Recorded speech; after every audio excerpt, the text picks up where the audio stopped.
When Ethan Grayson walked into the downtown bank that morning, the air felt colder than usual. Maybe it was the marble floors, or maybe it was the memory of last night's news segment calling him America's most detached millionaire. He hadn't cared much about the criticism. People always had opinions about wealth, but something about that headline kept echoing in his mind.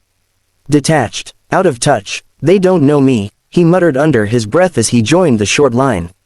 But even he knew that wasn't fully true. Somewhere along the way, he had indeed grown distant, not cruel, not selfish, just disconnected. It was easier that way. In front of him stood an elderly woman, tiny, hunched, wearing a faded blue coat that looked older than him. She clutched a small brown purse to her chest as if it held her whole world. Her white hair, neatly tied back with a ribbon, trembled as she moved. Ethan didn't usually notice such things, but something about her fragility made him look twice. The sunlight from the glass walls touched her face, revealing deep lines etched not by time alone but by worry, years of it. The line moved slowly, and she turned slightly, offering him a soft smile. It was the kind of smile people give when they've learned to be polite even when life hasn't been kind. "Cold morning," she whispered. Ethan nodded. Before he could reply, she added, "I just hope they still let me check my balance without a fee." Her words surprised him. "A fee? Just to check?" he asked. She chuckled gently. "Everything's a fee nowadays. Last month I had to pay just to ask a question over the phone." She shrugged, as if that was simply how the world worked. As if expecting nothing more was safer than hoping for better. Ethan felt a pinch of discomfort. He hadn't been inside a bank lobby for years. He had assistants, private bankers, apps that alerted him every time a fraction of a percent shifted in his portfolio. He'd forgotten that for some people, checking a balance was an emotional event, a moment of truth they had to brace for. When it was finally her turn, she stepped up to the counter. The teller, a young man barely out of college, greeted her kindly. "Good morning, Mrs. Lawson. What can I help you with today?" "I just want to see my balance," she said. Her voice shook. Ethan watched as the teller typed, paused, typed again. His expression shifted from routine politeness to something else, confusion. Concern. "Is everything okay, Mrs. Lawson asked softly. The teller cleared his throat. "One moment, please." Ethan felt an odd tightness in his chest. He didn't know why he cared, but something about her trembling hands made him lean in, listening. The teller stood up. "I'm going to get my supervisor. Just give me a minute." Mrs. Lawson froze. She clutched her purse tighter. "Oh dear, I hope nothing's wrong." She turned to Ethan as if he were someone she knew, someone who might reassure her. "I only need to see it. I just need to know if I have enough for my medicine this month." "I'm sure it's fine," Ethan said automatically, though he had no idea. A moment later the supervisor appeared, a woman in her 40s with sharp eyes but a kind smile. "Mrs. Lawson," she said warmly, "could you come with me?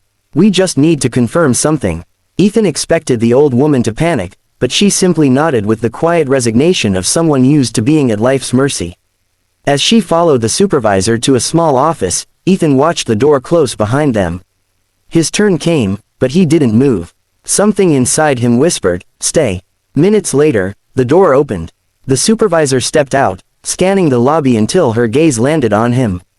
"Mr. Grayson," she said. He blinked. "How do you know my name?" he asked. She glanced behind her before lowering her voice. "Mrs. Lawson asked if the gentleman behind her in line was still here, and described you. She's asking if you might come in for a moment." Ethan's heartbeat quickened. Why would she want him? He'd never seen her before today.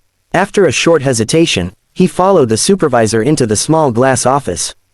Mrs. Lawson sat at the desk, hands folded, eyes shining with tears she was trying hard not to let fall. When she saw him, she smiled again, brave, fragile. "I'm sorry to bother you," she whispered. I didn't know who else to ask." Ethan sat slowly. "What's happening?" She gestured to the computer screen the supervisor had turned toward them. "I asked to check my balance, dear." The young man thought it was a mistake. Ethan leaned closer. He expected to see an overdraft. A few dollars. Something heartbreaking. Yes, but familiar. What he saw instead made him sit back in shock. Her account balance displayed a string of numbers he associated with investment meetings, not checking accounts. 7 figures. Well over $1 million. "I don't understand," he stammered. "Is this real?" The supervisor nodded. It is. Every cent verified. Mrs. Lawson let out a trembling breath. I'm not supposed to have that much. Last week I had only $82. I remember it exactly. Ethan felt his jaw clench. How is this possible? The supervisor explained. It appears a dormant trust was activated. Set up decades ago. Something changed in the system, likely a legal expiration date on a restriction. The funds were released to the rightful beneficiary, her. Mrs. Lawson blinked, stunned. My husband used to talk about something like that, before he passed. But I thought it was just his way of comforting me. She let out a small laugh. I didn't even believe it. Ethan stared at the screen again, speechless. Then the old woman looked at him with an innocence so pure it broke something inside him. I'm too old for money, son. I just wanted to see if I had enough for medicine. Now they're telling me I'm rich. She wiped a tear. But riches don't heal loneliness. And they don't bring people back. Ethan swallowed hard. For years he had lived surrounded by wealth but devoid of warmth. He had everything yet felt nothing. And here sat a woman who had nothing but still smiled kindly at strangers.